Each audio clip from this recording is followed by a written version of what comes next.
I find it rewarding because I've been doing it now for over 16 years and I am still amazed and in awe of people's generosity.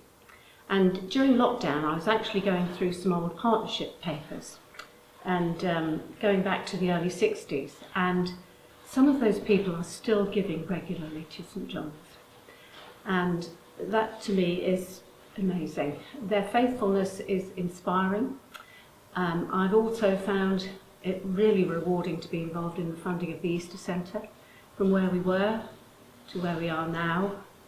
And also the Hardship Fund, what that has been doing, and again people's generosity to that is just amazing. So I feel very honoured that I am party to being involved in people.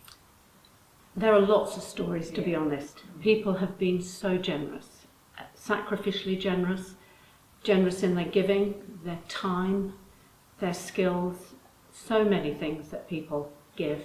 But one story sticks in my mind from a person who actually donated a complete year's salary to the cost of building the Easter Centre.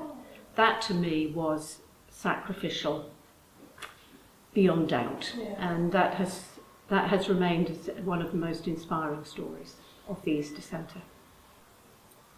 Well, at St John's, I very much see the people's generosity and their faith in God very much as one.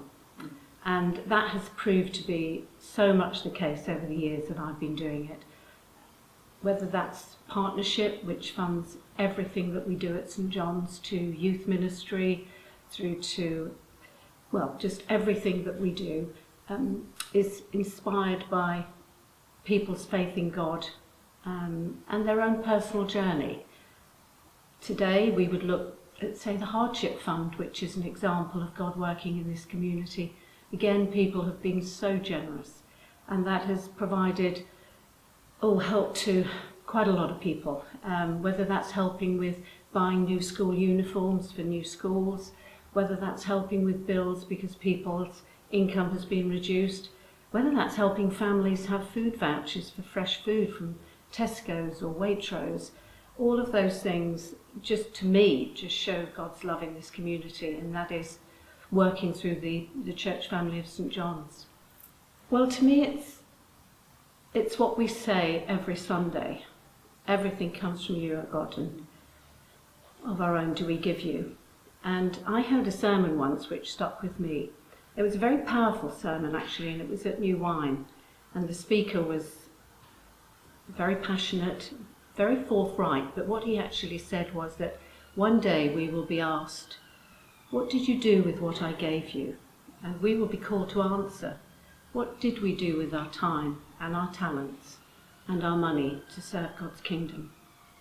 And I pray that everyone at St John's will be in a position to answer that prayer and say what they did with their time, their talents and their money to grow God's kingdom in Egham and beyond.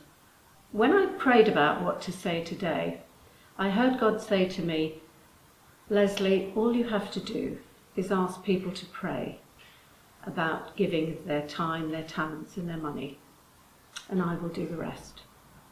Amen.